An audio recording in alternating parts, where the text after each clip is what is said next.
Today we're bringing you the first game out of the campaign that Games Workshop has just released. It's the Fate of Konor.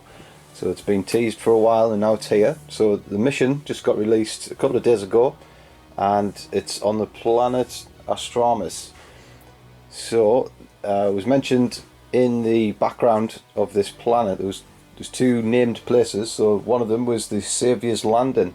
So it's here. This is where we are doing battle with the forces of Chaos and Ultramarines. It's a lot of shrines around because Gulliman visited this planet before the heresy.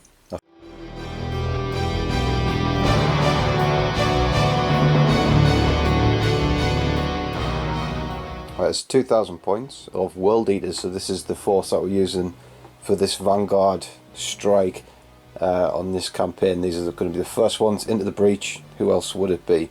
So we've got the Demon Princes leading this. It's a battalion detachment, so we're going to have 3 stratagem points or command points for this detachment and 3 because we're battle forged, so coming in with 6. So the Demon Prince Warlord trait we're going to go for Tenacious Survivor, aka Hard Arse in other language. He's going to have a 6+ feel no pain for his Warlord trait. That's what it translates as. We've got 3 troops. We've got big 37 squad of cultists. There's 20 auto guns, the rest are close combat weapons. We've got berserkers as troops because we've taken World Eaters and we're fulfilling that requirement. So second troop is this berserker squad, third is this berserker squad, 2 units of 8, 2 plasma pistols in each. They both have a power weapon for the champion and a smattering of chain axes in there. We've got a Land Raider, as you see, a Rhino, got a Mauler Fiend with the Lasher tendrils, a squad of Terminators with 4 combi plasmas and a Reaper auto cannon. There's 2 axes, 2 mauls and a chain fist, and we've got a bike squad, so 8 because it's the number of Khorne. 2 melter guns, all have chain swords except the champion. He's got a power axe. And we've got a Lord on a bike. He's got a power axe and he's got everything that a Lord comes with.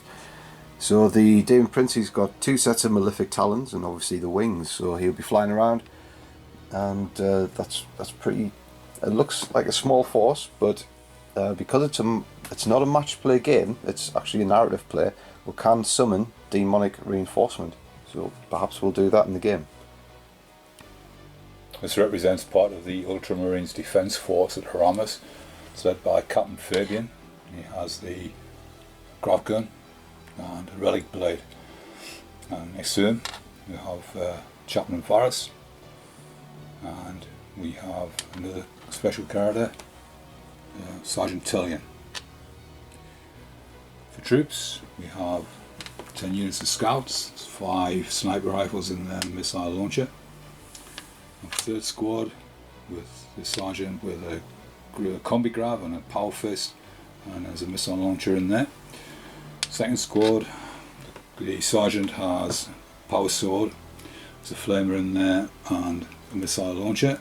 First squad we have a sergeant with a combi grav, and then there's a missile launcher and a grav gun in there. Heavies, we've got a Thunderfire cannon, Tech Marine to fire it. Got a Devastator squad, there's a Morium, and then there's 4 last cannons in there.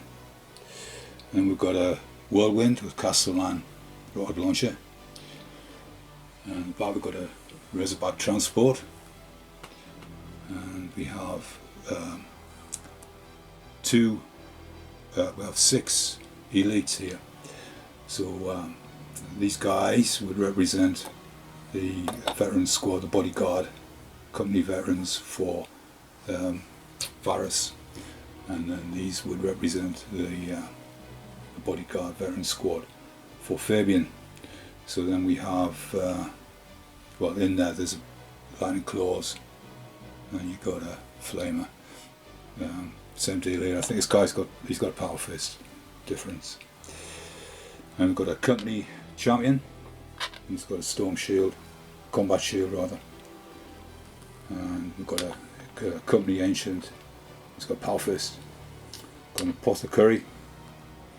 And we have 5 stern guard. Sergeant has a power fist. Right, so because we're playing this game before the actual new Space Marine Codex comes out, what we're going to do is we're going to use the information that we've got, which has proved to be in stone. So we're going to use Ultramarines chapter tactics, so they're going to be able to fall back from combat and shoot with a -1 to the ballistic skill, or to the dice roll rather. And we're going to use the Ultramarines Warlord trait, which is if you use a stratagem, you roll a dice. On a 5+, you get that point back. So for every stratagem point that you use, you get a roll of dice. On a 5, it comes back. So it's very, very handy. So those are the ones we'll be using in the game. Because we don't have the codex, but we have the information. So we thought we might as well do it anyway. There's no point of not doing it since we know what's going to happen.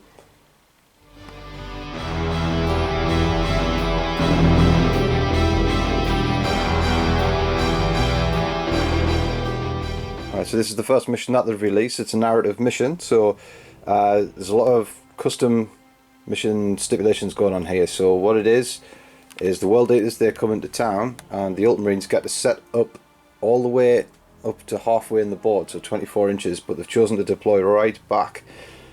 So the invaders, they only got a 12-inch deployment, so the World Eaters are right up on the cusp, as you would imagine they would be.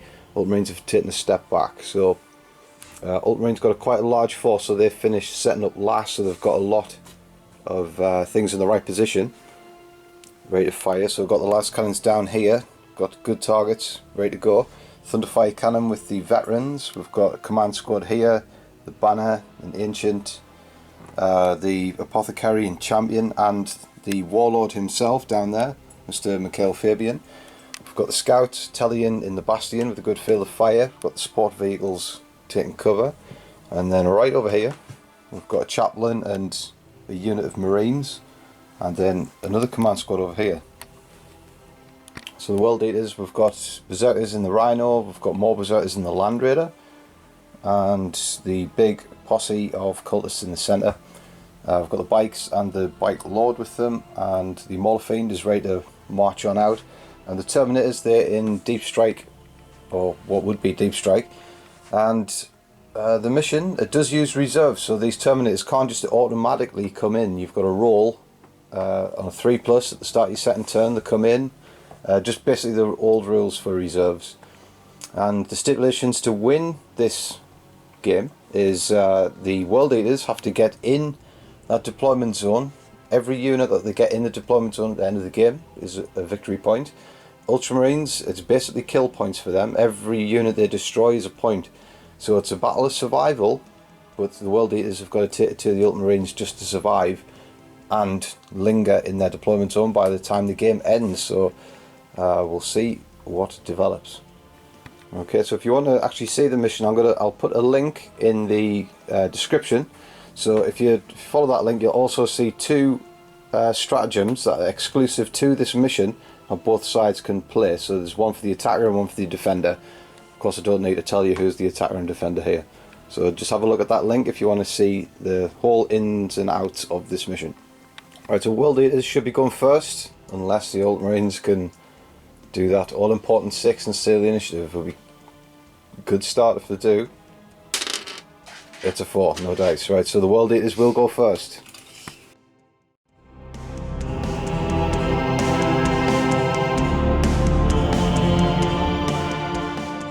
Right, so I've done the movement for the World Eaters, and it's looking pretty good so far. So the Land Raider moves around the ruins, can't go through them, forgot about that, so it went around the side. It's got a line of sight on the Razorback, just in the distance there, and the Demon Prince, he jumps over here, he's going to give it rerolls. The Rhino moves out to the wall. Cultists, they run 5, so they're right close to these Ultramarines now.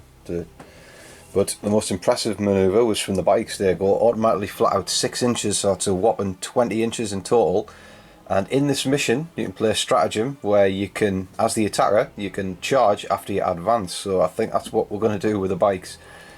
Try and lock up those las cannons, so the Ultramarines, surprised by the speed here, Even the Mauler Fiend, he manages to go 4 inches on his run, so he's going forward as well.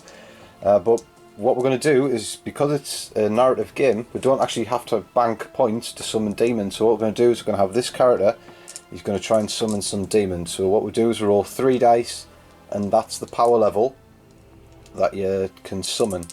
So here we go. Right, so we've rolled a double, so he's going to take a mortal wound, unfortunately for him. But we can summon 11 power level of demons. So for 10 power rating, we've got 20 blood letters. So all of a sudden, just more bodies appear. So they get to arrive wholly within 12 of the Lord, and not within 9 of the enemy. So they've gone down there as close as they can get, and that's another problem the Ultramarines are going to have to encounter. But they've got the hands full already in just turn 1. Okay, so we've done the shooting phase now, and obviously Khorne, they're better at fighting and not shooting, so pretty much nothing happened. We've got the Rhino. It did actually kill 1 Marine here, I suppose. The Land Raider fired all the las cannons at this Razorback, did 1 bit of damage. We even have to use a command point to try and reroll the damage and still roll the 1 again. So it's just been clipped, just 1 damage on that. Fired the heavy bolters at the stern guard, didn't kill any of them, got some good saves. And melter guns are assault weapons, so even though we went flat out, we still fired at this unit here and killed 1 from the Devastators that we intend to charge. So aside from that, they don't really bring guns to the fight, the World Eaters, although these bikes are ferocious. But we're going to have to take our chances and do an assault on these las cannons. How, you may ask? It's because we're playing a stratagem exclusive to this mission. It's called Advance. What's it called? Attack at the double quick. At the double quick, right. So it's cost 1 command point, surprisingly. So we're going to be able to charge and advance like we've done. So with barricades, we're charging this unit and this unit only. So you've only got to get 1 inch to the wall. And we've got an icon of Khorne. Before you do that, I need to do Overwatch. Yep, so there's going to be Overwatch first, but we're going to only need to get to 1 inch to the wall, and we've got an icon of Khorne to re-roll the charge range. Right, so before that, any of that happens, the Ultramarines are going to counter with their own exclusive stratagem to this mission. It's called Suppressing Fire. Suppressing Fire. So what that means is they get a re-roll to hit in Overwatch, and for each person that they kill, it's 1 inch off your charge range. So there's some las cannons here to fire. So let's do so 4 las cannons, leading 6s. No, get a re-roll with that stratagem in play. No, so it's just bolters now. Right, so we made it through the bolter fire without any damage. So it's a 4 inch charge. We thought it was going to be an easy charge. We just rolled a double 1, which wasn't good. But we've got the icon, and we're going to re-roll this. So if we roll another double 1, the Ultramarines have just got out of such a bad situation. Oh, deep shit. So here we go. Right, it's not a double 1 this time. Here we go then, the bikes are going to attack. So we've got 2 attacks with the champion with his power axe, and the rest of them have a chainsword. So we've got a lot of attacks coming in, and we've set up our charge just so when we consolidate, we're going to do something very sneaky. So 3s to hit, and that is not good whatsoever. Right, that was atrocious. Really bad. And no 6s to trigger Death of the False Emperor. So no hits with the power axe either in black. That was absolutely abysmal. 4s. Right, that was better for wounding, but still, that was horrendous. 6 wounds to save on 3+. And they're all save. Well, that was well done, man. Surprising. We thought we were going to take a chunk of Ultramarines down, but the dice say no. No blood for the Blood God. He will be furious. So I've just piled in the back 2 bikes into this second squad. We're not able to fight them. They will be able to fight us back if they're triggered. But what we've done is we've wrapped up 2 Ultramarine squads in combat. Right, so the massive Ultramarines fight back now, and they've done all of their attacks, and they've killed 2 bikes. So they fight really hard. The Ultramarines wish to deploy the chaplain over this side now, but they don't need him. They've killed 2 bikes, which is very impressive at 2 wounds each, toughness 5. So with leadership 8, on a 6 we're going to lose another bike. Oh no. Tell you what, we're going to re-roll that with the stratagem. Can't afford. There we go. Can't afford to lose another bike. Feel better. Yeah, I do feel better. These bikes are valuable, each one of them. Those bolt guns are ferocious, and we've chosen to dive into combat and then didn't do anything. So we just need to hold on with them, make sure they can stay in the game and do something.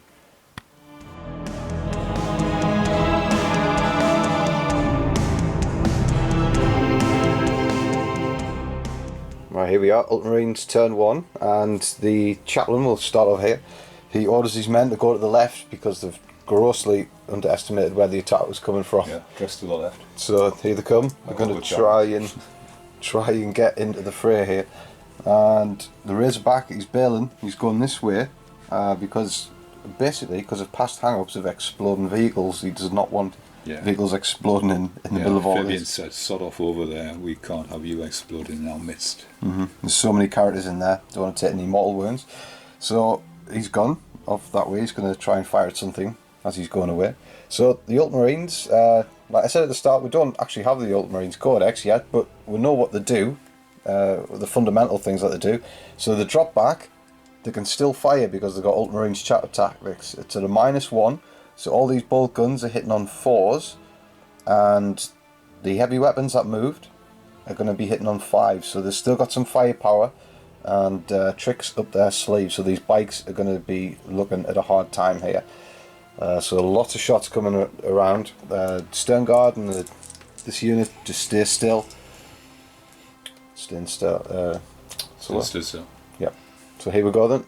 Shooting phase for the Ultramarines. Alright, so here we go. Been told that the lad's cannons are firing first at the bikes. He doesn't like the cut of their jibs. So here we go. So 5s. So 2 hits. And not too shabby. Got in the Memoriam. So we get the roll fail save again. So that's 3 Some hits. of that. Thanks to the Cherub. So wounding on 3s against the bikes. So here we go. Oh, double 1. Tragic. Was that a 2? That was a 2. Right, so no wounds. I'm gonna have to. Savage. Gonna have to go with a reroll. Rerolls never work, do they? Right, so what we're encountering here is this zone here is some sort of null zone of death where everyone just lives. Just wait till the bolt was opened up, won't you? So just had a look, and the captain is actually within 6 of those last cannons, so one of those last cannons rolled a 1 to hit, so he gets to re-roll.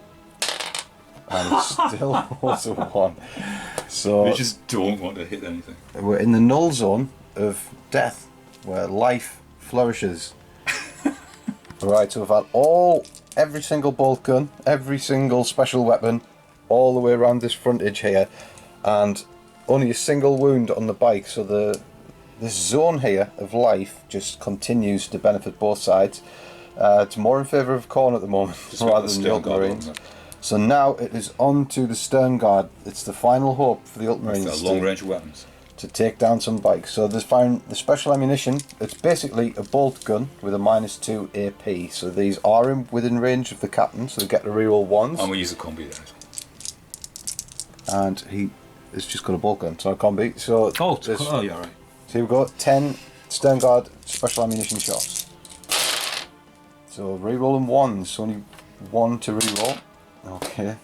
So 3 misses in that. So needing 5s against these tough bikes. Only 1. Devastating. So 7 on a 5. Let's see if the zone of life continues. No, a 4. It was a good effort. It was a good effort. But this bike has finally succumbed. He took a wound off it, all this other bolters. And the Stern Guard picks him off. So we're going to go onto this Razorback. 2 shots at the Mauler Fiend. It's got a -1 to hit because it did move, so 4s to hit. And it's another 1 and a 2. Well, the Ultramarines certainly can't defend a bastion here.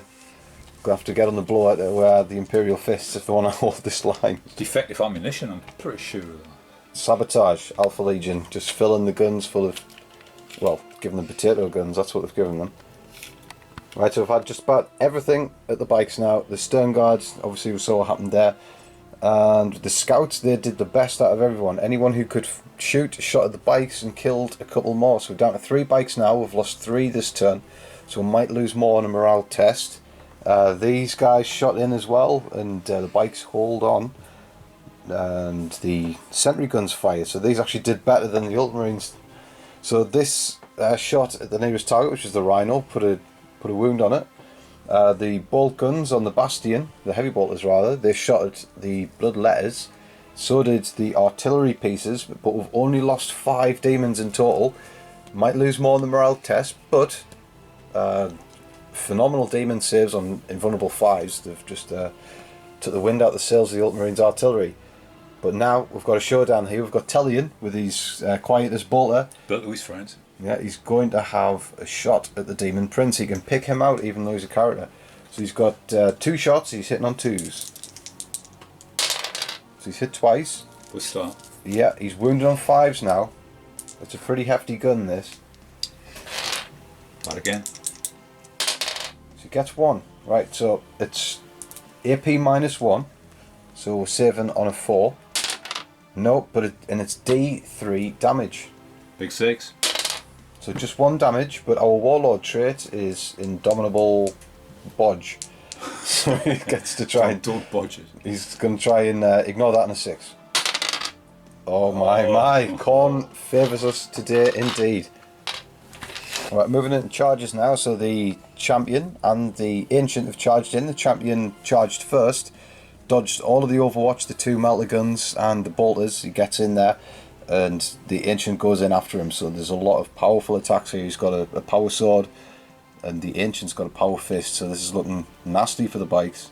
Right, so the Champion's fighting first. He's pretty lethal. He's got a mastercrafted power sword. He's not to be trifled with, so he's got 3 attacks. Hitting on 2s. Gets them all, so he's needing 5s now. Gets a single wound. It's damage 2. Mastercrafted power sword, so we're going to need to save this on a 6 or I've lost a bike. No, 1 bike goes down. Load it. So the Ancient, he's next to fight, and he has got probably the same amount of attacks. No idea. Company Ancient, is that what he is? Yeah. He's got 3 attacks. So he's hit them all with a power fist.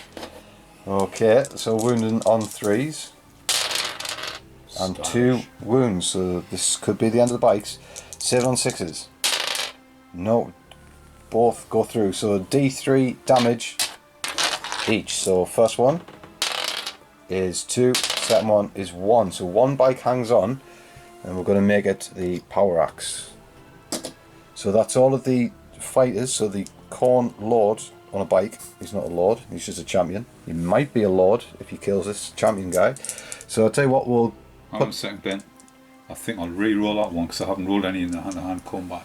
Okay then. So we'll try that again. At 1. Okay, that's a death then. So to re-roll, stratagem down, and the Khorne biker does not fight. So that is the morale phase, the assault phase over, and they're not consolidating. They don't want to go too far forward because you have to consolidate towards the nearest enemy, so that's not a good idea. So we've just remembered that the Ultramarines can regain stratagem points or command points on a 5+. So we've spent 5 in the game already, so we're going to see if they can get those back. So 5 dice, needing 5s, and 2 stratagems are regained. So very, very good. Well, thank you. For the Ultramarines, that's that rule. So it's straight on to morale checks. So the bikes, no need for them, they're wiped out. The null zone of life is finally through. Expired. So the bloodletters, they've lost 5, and we roll a 6, so that's not good. We've only leadership 7, so we've lost a lot.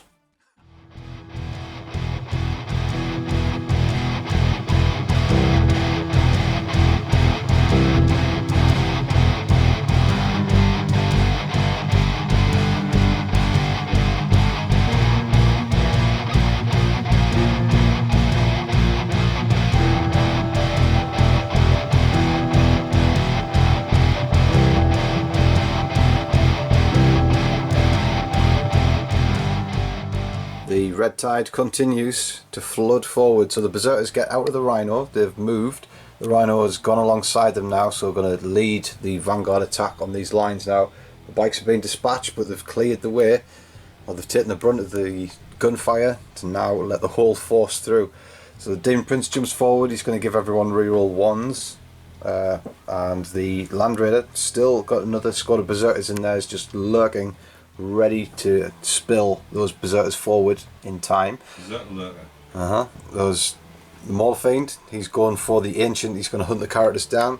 Bloodletters, they go forward, and as you can see, there's a Soul Grinder. 11 power points on 3 dice. That's what we've got. So we've now got a Soul Grinder. So Ultramarines get fortifications in match play and the demons get, or the World Eaters, they get demon reinforcement. So it's looking pretty good for the World Eaters, got to say. And the Terminators show up on their reserve roll of 3+. So they're in, and it's time to take it to the Ultramarines. They've been cornered around that bastion, funneling through that gap there, and it's going to meet a red wall itself. The Land Raider opens up fire. We do the Terminators with their combi plasmas as well at the stern guard, and this is what happened. Basically, two stern guard died of the Terminators. The Razorback, who ran over here to save itself from exploding amongst the lines, goes over here, gets shot by the Land Raider, explodes anyway, and kills everybody in radius. He kills the Thunderfire. Kills the Tech Marine, which then renders the Thunderfire cannon useless. Kills the remaining 2 stern guard, 3 tactical marines, and 3 of the command squad. So he knew it was happening. The Razorback tried to tell everyone that he'd had a feeling he was going to explode. Saw it. Big lesson there, folks. Didn't get far enough. It's not worth the risk. Exploded and killed everyone. So, blood for the blood god. Look at that massive hole in the Ultramarines line already off just some last cannon shots. That did more damage than anything else that you threw at them. Yeah, so that was nasty. Exploding rhinos. Great. Deadly, absolutely deadly. So, guaranteed to get you. What we've learned so far is not only are the Ultramarines against the World Eaters, they're against the Alpha Legion as well, because they were filling the guns with potato shot, so it didn't hurt the bikes, and now they've sabotaged the vehicles to explode in a deadly way. So fighting on 2 fronts here, the Ultramarines fighting against the brutal assault of the World Eaters and the sneakiness of the Alpha Legion. That's the only thing you can chalk it up to. I mean, what else could it be? Yeah. Right, after the big explosion, we'll go to the small time guns. So all of the cultists, they fire. There's 40 shots from the auto guns and 17 shots from the auto pistols. Only killed 2 devastators in the end. There was a lot of dice going around. The harvester cannon and the mouth cannon fire at the scouts. They're still intact, don't take any casualties. And the berserkers fire at this unit and only kill 1. So we're ready for the charge phase. So this is where it all matters. So let's get going. Okay, it's all happening now. The Terminators, they try and charge in on this unit, perform a stellar overwatch, better than the fight in the actual shooting phase, kill the Terminator, but then they're swamped by the Bloodletters. So that's one bad turn after another. So here they come, they're in on this squad. Still a lot of Bloodletters, they could chew those up. The Maul Fiend goes in against the company champion and the Ancient, because we only have to get within an inch of the wall when you're on that barricade. So he's charged them both. He's going to try and take those out. Cultists swarm in over the wall, try and tie up this Devastator squad, and not all of them are going to fight. There's just too many. This Berserker squad pull a fast one. The Rhino charges in first, absorbs the Overwatch, and in go the Berserkers. So that is going to be a nasty old tussle there, and that's it for charges. So we're going to get all these assaults wrapped up and see what happens, or if there's any blue left standing. It's been such a beating so far. This could be the death knell. Alright, so we're going to trigger the Maul Fiend to fight first. He's tangling with these 2 Ultramarines characters, the pride of the second company. Alright, so the Maul Fiend, he's rolled for his Lasher Tendrils, 4 attacks. So what we're going to do is we're going to split them evenly against each character. So we've got 2 attacks against the Ancient with the fists, hitting on 4s. There's 1 hit, wound on a 2, it's a wound. So what is his save? Does he have an invulnerable save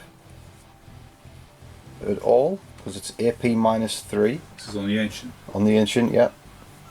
Don't think he does, no. So no save at all. No invulnerable save, but he's going to actually get a 6 save. It's AP -3.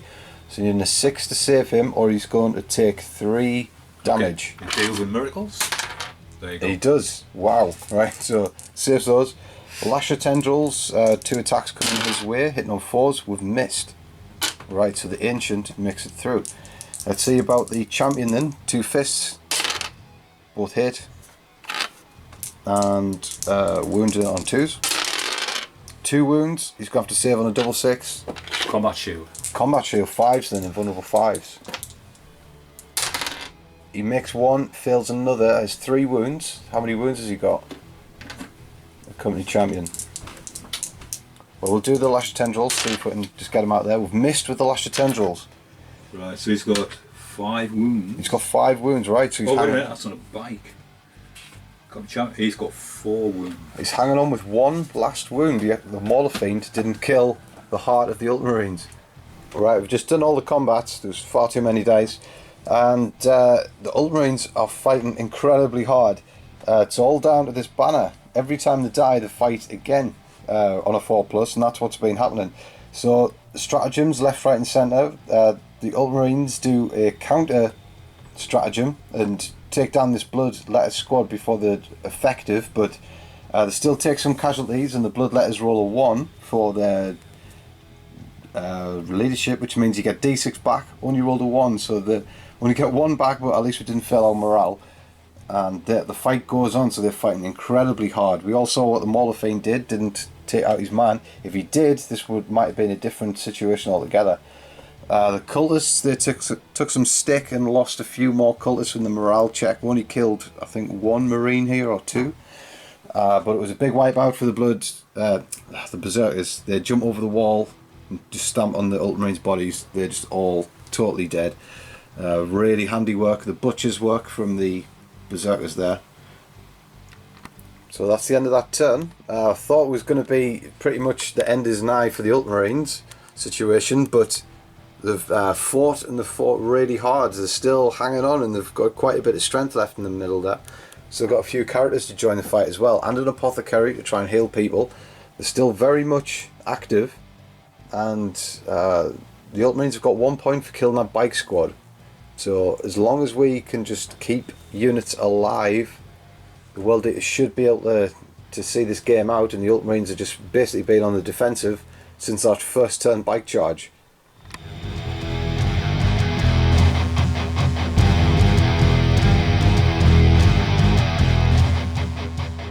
Okay, Ultramarines turn 2. So much has happened and so much has died. Feels like longer. So the Ultramarines are pulling back again, so the tactic, Ultramarines chapter tactics coming into play again here. They're going to pull back, shoot with a -1. So everyone is going to shoot again. Pull back on the crag, I think. Yeah, going to pull back. They can't pull back much further because there's the edge of the earth. So they're getting driven back, but Khorne still advance. And we've got this unit, the unit that was deployed in Irrelevance. They're now coming down upon their hill. Being relevant. The chaplain is just so furious he's in the wrong position. He's marching like Billy O right towards the Khorne lines. They're looking at this rhino.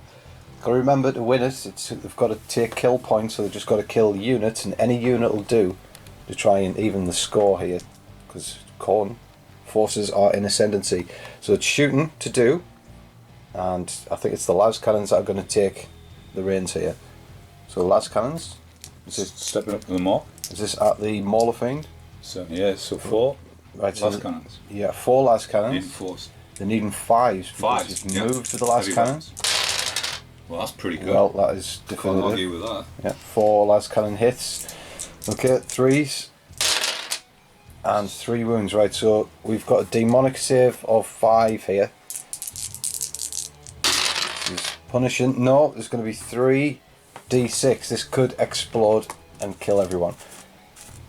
So here we go. Yeah. So there's 9 wounds in total. We've already taken 4. It's good night from the Mauler Fiend. So here we go. Does it explode? It does not explode. Right, Ultramarines turn 2, and they've put in a very good round there. These berserkers have been reduced down to 3 left who had fire upon the hill, rattle fire, rockets, everything at them, to kill a couple. The scouts, they've been the most punishing. They kill another berserker. They've killed a Terminator's gone down from somewhere, can't remember where, and the whirlwind fires over at the berserkers, still get all the saves. And the bloodletter unit that was here has been wiped out by all these bolter guns here. So the Ultramarines, all of a sudden, it's not looking too bad. They've killed the Mauler Fiend, that's 1 unit, and the bloodletters, that's another unit, and there's only 3 more to kill, and that's a point. And of course, these won't be that effective in combat anymore, especially not going against the large units of Ultramarines. So, it's looking a bit different now. The Ultramarines might be on the rise.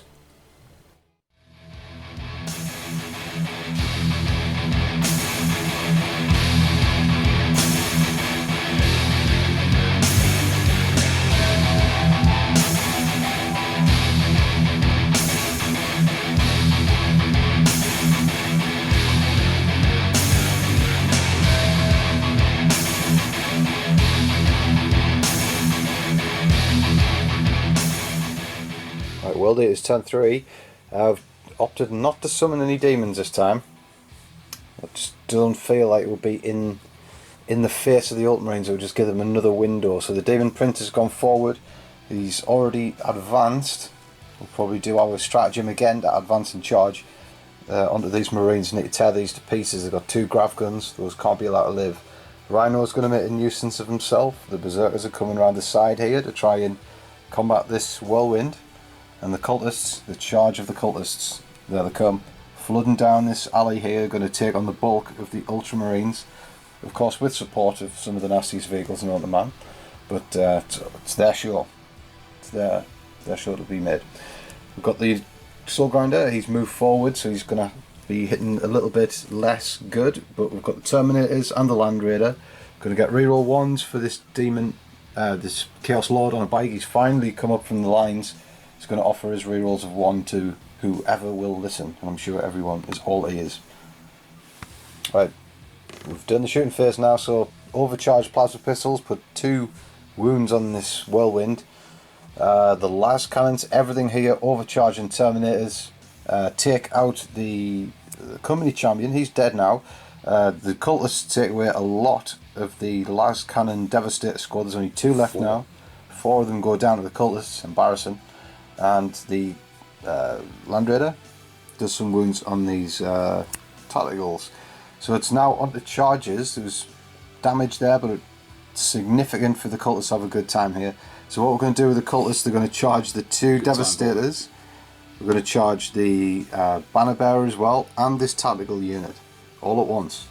Full of energy. Yeah, so they're going to have to come through some Overwatch. Alright, it was looking pretty quiet in the shooting phase, but it's definitely sped up now. The assaults are on and they are everywhere. So the cultists are in. We just put that back rank there just to show that they're not going to be fighting because they can't get in. But everyone else will be, and they all got close combat with them just about. Terminators make a massive charge. You can charge things that you can't see, so they come through the rubble of the building and they're going to put their tools to work here. So everyone's in. Ooh, the Ultramarines could only hide for so long. These Berserkers, they charge into the whirlwind. It does do double 6 Overwatch, but we'll dance through it. So we're in there now. And then the Demon Prince, he makes it through all of the Overwatch unharmed. He's now going to tear these to pieces, limb from limb, and offer them up to Khorne. He thinks. And this Rhino comes along and ties up the Chaplain, and this unit takes a wound in the Overwatch, but it's doing its business, it's harassing. Alright, the fights have been done. So 2 wounds on the Whirlwind.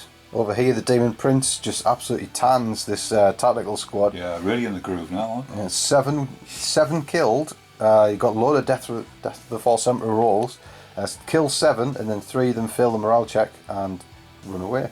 Or do whatever Space Marines do when they fail morale. They did re-roll it. Well, I will tell you what happened. They rolled a 6 for their leadership check. With the Chaplain within 6 gives them leadership 9. So they rolled a 6, re-rolled it because of the initial no fear, and still rolled a 6, so they were wiped out because of that, so quite circumstances there. This Rhino is on its last legs. It's got 7 wounds on it now after this tangle. We knew that was going to happen, but we just wanted to tie them up, waiting for the Demon Prince to come in. So over here, this massive bust up behind this bastion. 1 Terminator down, 3 tacticals down, everyone's past the morale. The cultists take a hell of a bit of damage there. They've taken 5 off the leadership, and we lost a couple in the fight phase as well. So we've lost a load of cultists, but that's what they're there for.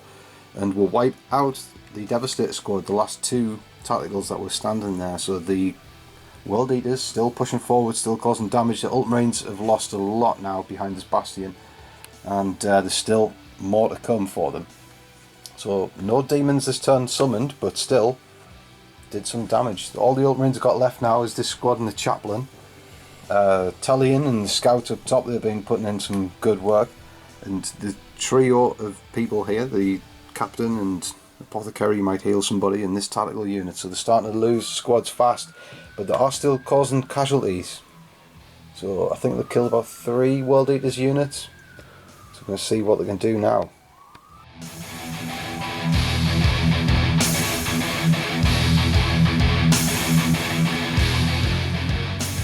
Alright, it's such a bloodbath. We've wrapped up movement and shooting in one phase. So this whirlwind drops back and allows the grav guns from these 2 guys to fire up at the berserkers and kills the last 3 berserkers dead. So they're now a point in the Ultramarines' pocket.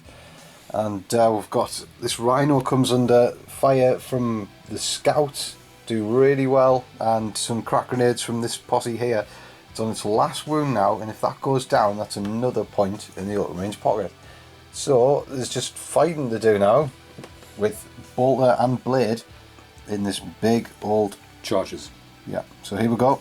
Alright, so the combats are looking quick and brutal now. The Terminator is dispatched by the power fists of this guy, and the relic blade from the Captain. A horrible circumstance for those. So 2 Terminators killed. The cultists, they take a bit of a hammering off everybody, and we've lost a sea of cultists. About 10. Bad morale check. Yeah, 10 including the morale check, so they're down to 4 cultists left. So, bit of a paste in there, but we're still hanging on. Still got that unit of cultists left, but we lost the Terminators.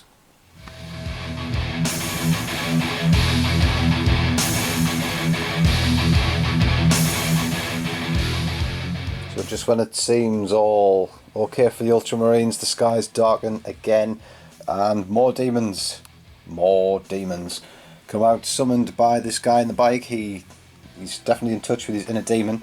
So there's another 20 bloodletters come out. They're 9 inches, or further than 9 inches away from all of this unit here. So if they can get a big charge off, this will change this defense, this heroic defense. So from the Land Raider out come the Berserkers. They're going to mop up any survivors here. And the Soul Grinder, he's going into a charge onto the Bastion. Finally had enough of these scouts in their little safe haven.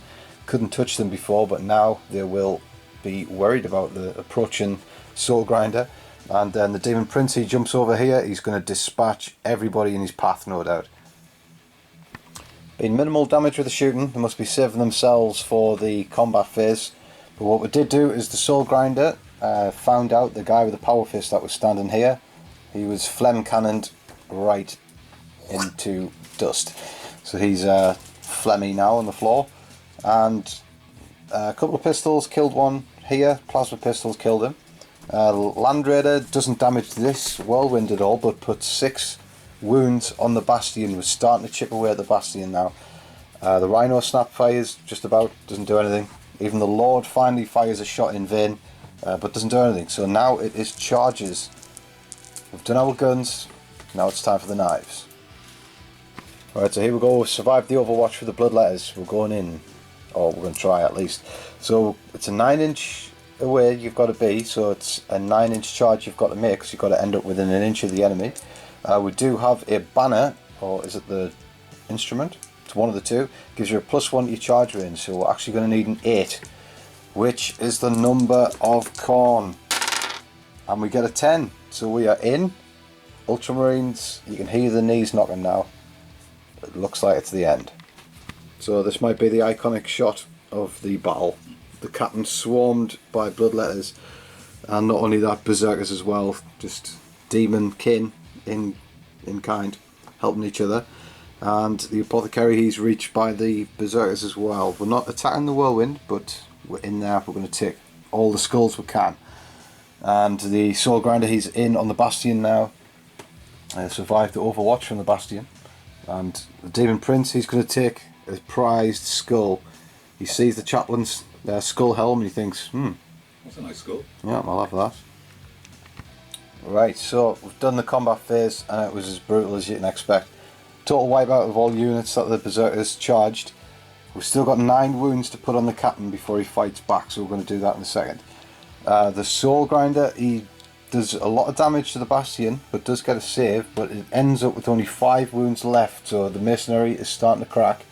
The scouts are looking worried, and the demon prince just comes in and just absolutely smashes the chaplain down and rips off his head and adds it to his skull belt. So more skulls for the skull throne. Khorne will be pleased, and let's see if he'll be ultimately pleased. If we kill this captain, it is warlord kill. So first blood doesn't count in this game either, it's only warlord kill. So he's got 9 wounds to save off all of those bloodletter attacks, and he's saving on his iron halo. This will be nothing short of a miracle for him. So 4 is to save. And he's failed 6 of them. He's dead. Fabian goes down in a sea of red. So with Mikhail Fabian's skull being claimed by Khorne, the Ultramarines will withdraw from the battlefield. They're going to concede this ground. It was hard fought, but the overwhelming force of the World Eaters and their demon allies was just too much to hold on to. They have to see what comes up for them next in the campaign, but Saviour's Landing, inappropriately named for the Ultramarines, belongs to Chaos. Blood for the Blood God! Skulls for the Skull Throne!